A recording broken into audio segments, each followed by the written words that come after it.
एक साल से मैं ये बोलता चला आ रहा हूं कि पाकिस्तान धोखा देगा। पाकिस्तान ईरान की पीठ पर खंजर उतारेगा।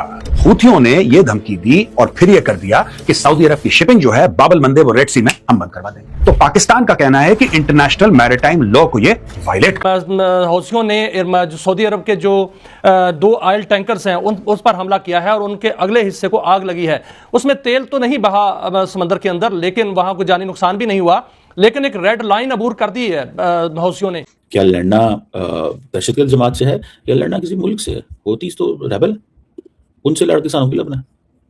हौसी गिरोह की जानिब से सऊदी ऑयल टैंकर्स पर हमलों और सऊदी जहाजों के खिलाफ बहरी नाकाबंदी के ऐलान से तासुर मजबूत हो रहा है कि जंग अब एक वसी इलाकाई तसादुम में तब्दील हो रही है। पाकिस्तान ईरान की पीठ पर खंजर उतारेगा। वफादार मुल्क है और इस्लामिक मुल्क है और फलाना ढिमका जो भी है। अब दोस्तों, पाकिस्तान ने धीरे धीरे डायरेक्टली नहीं, इनडायरेक्टली ईरान को वार्निंग देनी शुरू कर दी। पाकिस्तान भली भांति परिचित है।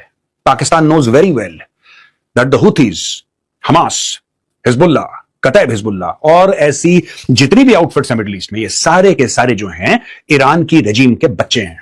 ईरान इनको पालता पोसता है, इनको हथियार देता है, इनको पैसा देता है, इनको इंडोक्ट्रिनेट करता है, इनको सपोर्ट देता है। यहां तक कि अमेरिका से जब बात चल रही थी तो एक डिमांड जो करी थी ईरान ने, जो ईरान की तरफ से नेगोशिएटर आए थे, एक डिमांड ये थी कि हिजबुल्लाह के ऊपर हमला बंद हो जाए।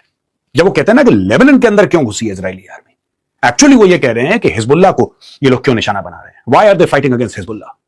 हमास के कुछ लोग मारे गए, वो तेहरान में मिलते हैं। तो हर जगह ईरान का नेटवर्क है। अभी तक पाकिस्तानी कोई और गोली दे रहे थे दोस्तों।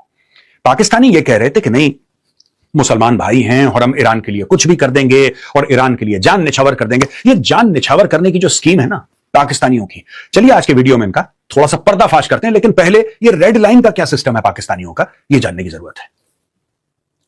तो दोस्तों, यहां पे हूथी ग्रुप है, उसका नाम अंसार अल्लाह है, और हूथियों ने यह धमकी दी थी और कर भी दिया उन्होंने। बाय द वे, सिर्फ धमकी नहीं दी, हूथियों ने यह धमकी दी और फिर यह कर दिया कि सऊदी अरब की शिपिंग जो है बाब अल मंदेब और रेड सी में हम बंद करवा देंगे।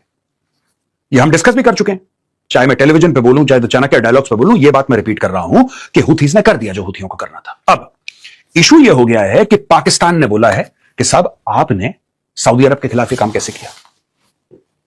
पहले पाकिस्तान ने कुछ नहीं बोला था। जब एरामको की पाइपलाइन उड़ा दी थी, जब सऊदी की रिफाइनरीज पे ईरानियों ने हिट मारी, तब उन्होंने कुछ नहीं बोला, क्योंकि उसमें डायरेक्टली ईरानियंस इन्वॉल्व थे और इनको ये उम्मीद थी, क्योंकि इनको अमेरिका ने बोला था ना। अब मैं वो एंड में बताऊंगा आपको कि उन्होंने किया क्या है पाकिस्तानियों ने। लेकिन अमेरिका ने बोला था कि सुनो, तुम लोग जरा चुप रहो और फिर जब ये सब खत्म हो जाएगा तो हम इस्तेमाल करेंगे पाकिस्तान का डिप्लोमेसी के लिए।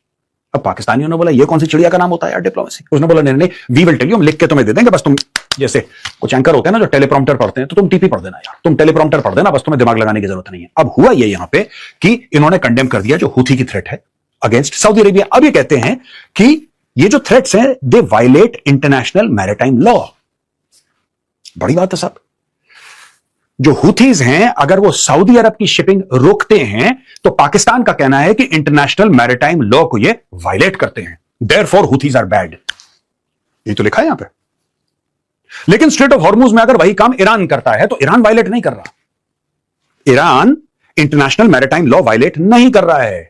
जब वो शिप्स को मिसाइल से उड़ा देता है, जब वो ड्रोन मार देता है शिप्स में, जब लोगों की जानें ले लेता है, जब 10 काम और करता है स्ट्रेट ऑफ हॉर्मुज में, चाहे ओमानी वाटर्स के थ्रू शिप गुजर रहा हो, उसको टारगेट करना that is not a violation of international maritime law. लेकिन वही काम जब हूथीज करते हैं तो इट इज अ वायलेशन। यानी कि पाकिस्तान ने एक कदम आगे बढ़ाया है, अब सुनिए साहब, तीसरा, कोई भी पाकिस्तानी शिप पर अगर हूथीज हमला करते हैं, जो पाकिस्तानी शिप हैं बहुत कम दोस्तों, तो ये धमकी सुनने में तो बड़ी अच्छी लगती है। रेड लाइन जो है वो सऊदी अरब के लिए नहीं है, हमारे लिए भी है। और फौरी तौर पर जैसे ही ये काम हुआ, उसी वक्त जो है वो यहाँ पर वज़ीर आज़म शहबाज शरीफ ने सऊदी वली अहद शहजादा मोहम्मद बिन सलमान को बाकायदा तौर पर कॉल किया और उनसे जो है इज़हार यकजहती किया और इस इक़दाम की शदीद मज़म्मत की, और साथ ये कहा कि मैं और फील्ड मार्शल और पूरी कौम सऊदी अरब के साथ खड़े हैं और सऊदी अरब की कौमी सलामती और खुद मुख्तारी को यकीनी बनाया जाएगा। साथ ही जो है तर्जमान दफ्तर खारजा आए तो उन्होंने कहा कि अगर आइंदा ऐसा कोई सिलसिला हुआ या ऐसा इकदाम हुआ तो सख्त जवाब दिया जाएगा। और ख़ास तौर पर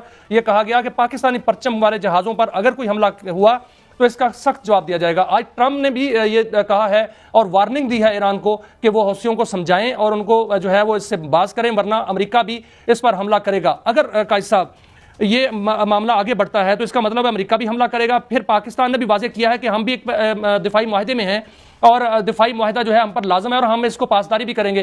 तो फिर पाकिस्तान जो है वो भी आगे बढ़कर इस हमलों को रोकेगा, बल्कि बाकायदा तौर पर आगे जो है वो हम इकदाम करेगा। तो ये एक बहुत बड़ा एक नया महाज खुल गया है और ये महाज जो है वो अगर बाकायदा तौर पर खुल गया तो एक नई जंग जो है उस खित्ते में मेरे ख्याल में मियां साहब नजर आ रही है, जिसका ये जो है ना मियां साहब, एक तो ये तो बिल्कुल एक ख्वाहिश इजराइल की पूरी होगी अगर हम मुसलमान रियासतें आपस में लड़ती हैं। तो एक तो ईरान को चाहिए कि उनको रेन इन करे और बाबुल मंदब जो है वो अब तो वो बंद हो गया।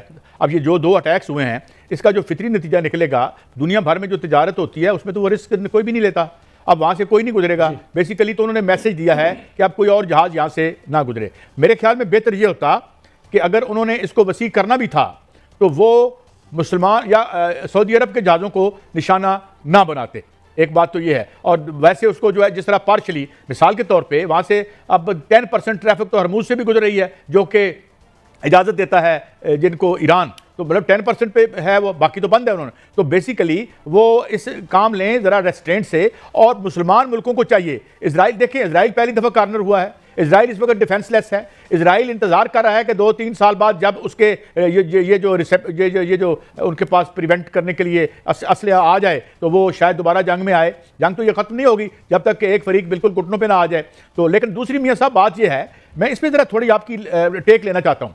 मुझे ये फरमाएं कि जो अमेरिका के अंदर जंग शुरू हो गई है, जो उनकी अपनी रूलिंग क्लास अपनी कमेटीज़ में लड़ रहे हैं, वो जहां पे बॉडी बैग्स आने के बाद जो कहा जा रहा था कि एक खौफनाक प्रेशर ट्रंप साहब पे आएगा, और ट्रंप साहब ने जो आज गुफ्तगू की है वहां पे जब वो लाशें रिसीव कर रहे थे तो उन्होंने इतनी बोदी और अजीब अजीब और गरीब, अब मैं क्या कहूं, उन्होंने कहा ये जो मारे गए हैं फौजी, इन्होंने कहा था कि कोई बात नहीं, सनू मार दो, बस एटम बम नहीं बनना चाहिए वहां। मतलब दे out of their mind.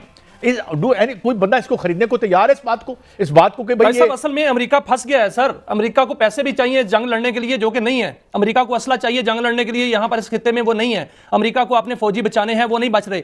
America मुकम्मल तौर पर वहां फंस गया है। जो कल बात हो रही थी वो आज बाकायदा स्टोरी के तौर पर जो है वो सामने आ गई है कि ये जंग सिर्फ अमेरिका और ईरान की नहीं है, इस जंग में बाकायदा तौर पर रूस और चाइना भी शामिल है। लड़ना दहशतगर्द जमात से है या लड़ना किसी मुल्क से है, होती तो रेबल, उनसे लड़के सामने भी अपना। ठीक है, तो मेरा ख्याल है कि ये पॉइंट ऑफ व्यू जो है ये समझना चाहिए हमें। और अमेरिकन्स क्या कर सकते हैं, सॉरी ईरानियंस क्या कर सकते हैं कि वो ये सारी की सारी जो कैंपेन है इनकी होती है इसकी, they are funding it, financing it in one way और द अदर। ठीक है ना जनाब। तो इस सिचुएशन के अंदर what should we do, Pakistan को क्या करना चाहिए? Pakistan stands in solidarity with the Saudis हर लिहाज से। मौका आएगा, देखें दिस इज सऊदीज कॉल, हम उनके डिफेंस पार्टनर हैं। डिफेंस पार्टनर का मतलब ये नहीं कि डिफेंस पार्टनर आप ही जरा ना वाग चीर के हमला कर दे होती हैं। Obviously the consequences are for Saudi Arabia and they have to understand and tell कि उनका नेशनल इंटरेस्ट क्या है, उनका नेशनल इंटरेस्ट क्या है, उनको इस चीज को एक्सप्लेन करना और बताना। समझ रहे हैं जनाब। बहरहाल एक तो ये चीज हो गई। दूसरी चीज ये हो गई कि मुझे ये भी नजर आता है कि कहीं ना कहीं पे जो पाकिस्तानी साइड है वो ये जरूर समझते हैं कि हमें एक कदम एक्स्ट्रा नहीं जाना चाहिए। हम देखें जब ईरान ने सऊदी अरब पे हमला किया था ना, तो मेरी असेसमेंट ये है और इंफॉर्मेशन ये है, और मैंने I met someone not from Pakistan but someone from somewhere जिन्होंने एक्चुअली हमें बताया कि पाकिस्तान ने तो कहा भाई कि ये दिस इज योर कॉल, ये आपकी कॉल है, आपने फैसला करना है कि आपने क्या करना है। तो अगर सऊदीज ये फैसला करते हैं कि हमने असली ईरानियों में जवाब देना है और हमने उस जंग में चले जाना है, उस जंग में चले जाना है जो जंग किसकी है, इजराइल की है ईरान के साथ, तो वो एक सारे का सारा सिनेरियो डेवलप होता था। बहरहाल वो एक मैं तो उसको इस तरह देखता हूँ कि कहीं ना कहीं पे कहीं ना कहीं के ऊपर जो लीडरशिप है इन बोथ जो सऊदी अरब और ईरान के अंदर, वो डायरेक्ट भी नहीं लड़ना चाहते। सऊदीज ने ऑलरेडी अप्रोचमेंट किया हुआ है। सऊदीज तो ये भी कहते थे कि यार हमें जो है वो जिसे कहते हैं ना हर कीमत के अंदर ईरान के करीब होना है, क्योंकि सऊदीज को पता चल चुका था कि उनकी जो असल लड़ाई होनी है फ्यूचर के अंदर वो इसके अंदर होनी है, मिडल ईस्ट के अंदर होनी है, जीसीसी के अंदर होनी है। ये फैक्टर को भी सामने रखना पड़ता है। So the Saudis are definitely very smart in this sense. वो बहुत स्मार्ट है, वो कोई ऐसा काम नहीं करेंगे जिससे आप ये समझ लें कि एक नुकसान पहुंचता हो और चीज़ें जो है ना वो किसी और डायरेक्शन में जाती हैं। और आप प्रॉक्सी से क्यों लड़ेंगे, ठीक है। और मैं ज़ाती तौर पे ये समझता हूँ कि पाकिस्तान ज़रूर ही उनको बता रहा होगा कि आपको क्या करना चाहिए, लेकिन जैसे मैंने पहले कहा, this is the call of the Saudis. ये उनकी कॉल है, ये हमारी कॉल नहीं है। हम सबसे ज्यादा मुतासर जो मुल्क होगा वो चीन होगा, जिस पर खुद ईरान का इतना इन्हिसार है, जो ईरान की सबसे ज्यादा तेल ईरान का वो खरीदता है, जिसके साथ ईरान का स्ट्रेटेजिक मुआहदा है। फिर उसका दूसरा खरीदार भारत सबसे ज्यादा मुतासर होगा, जापान और जनूबी कोरिया होगा। पाकिस्तान जो इतनी उसकी मदद कर रहा था इस जंग से निकलने में, उसके लिए एक अच्छी डील को तलाश करने में, पाकिस्तान को तो उसने वहां लाकर खड़ा किया है कि अब पाकिस्तान के लिए इस झगड़े से बाहर रहना मुश्किल होता चला बिल्कुल जा रहा है। बिल्कुल बिल्कुल जैगम साहब, और हमें तो याद है कि अमेरिका वहां और के Israel ji ji ji ji please अपनी बात मुकम्मल कीजिएगा।